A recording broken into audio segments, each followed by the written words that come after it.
نحمدہ ونصلی ونسلم علی رسولہ الکریم اما بعد۔ جب ہم چھوٹے چھوٹے تھے تو شیخ عبد القادر جیلانی رحمۃ اللہ علیہ کے بارے میں ایک واقعہ بہت سنتے تھے، اور آپ نے بھی سنا ہوگا وہ واقعہ۔ پہلے تو میں واقعہ بتا دیتا ہوں کہ وہ کون سا واقعہ ہے، لیکن پھر میں بتلاتا ہوں کہ اس واقعے کی حقیقت کیا ہے۔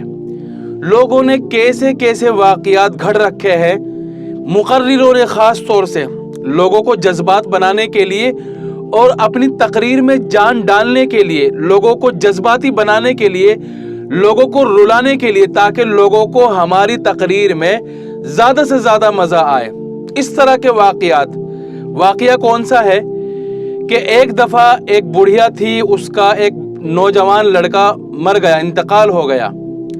اب وہ شیخ عبد القادر جیلانی رحمۃ اللہ علیہ کے پاس آئی اور کہا کہ میرے بیٹے کا انتقال ہو گیا، اسے دوبارہ زندہ کرو۔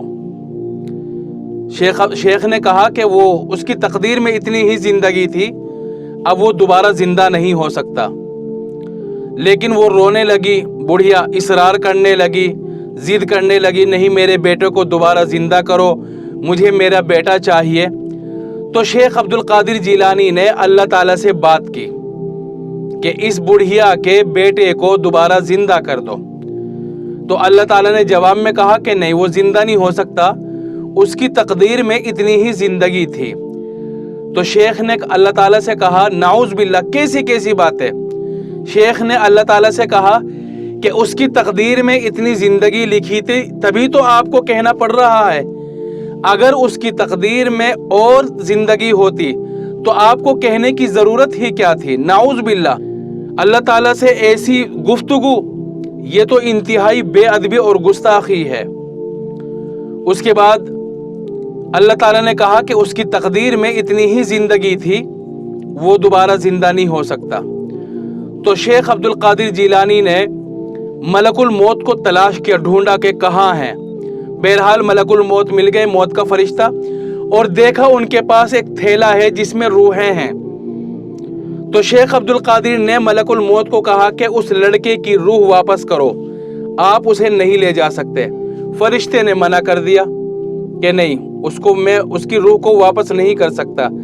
شیخ عبد القادر نے زبردستی ملک الموت سے وہ روح کا تھیلا چھین لیا۔ اب اس سے کیا ہوا کہ جتنی بھی روحیں تھیلے کے اندر تھی، ساری نکل کر پھر اڑ گئی، اور جتنی بھی لوگ مرے تھے، جن کی روحیں تھی، وہ سارے کے سارے زندہ ہو گئے، وہ لڑکا بھی زندہ ہو گیا۔ تو اب یہ واقعہ دیکھ لیجئے، کتنا گھٹیا قسم کا واقعہ ہے۔ اس میں شیخ عبد القادر جیلانی کو اللہ تعالیٰ کے برابر بنا دیا۔ من گھڑت واقعہ ہے، من گھڑت قصہ ہے، نہ تو اس پر یقین رکھنا چاہیے، نہ اس کے بارے میں کوئی عقیدہ رکھنا چاہیے، اور نہ اس کو سنانا چاہیے۔ اپنے بچوں کو بھی نہ سناؤ اور نہ سننے دو۔ اگر کوئی کہتا ہوا، سنتا ہوا مل گیا تو اس کو بتلاؤ کہ اس طرح کے واقعے جھوٹے ہوتے ہیں، من گھڑت ہوتے ہیں، اس طرح کے واقعے نہیں سننے چاہیے۔ بہت سارے لوگوں نے اس طرح کے واقعات شیخ کے بارے میں، دوسرے بزرگوں کے بارے میں، اپنی دکان چمکانے کے لیے، اپنی تقریروں کو میٹھا اور دلچسپ بنانے کے لیے اس طرح کے واقعات بیان کیے جاتے ہیں۔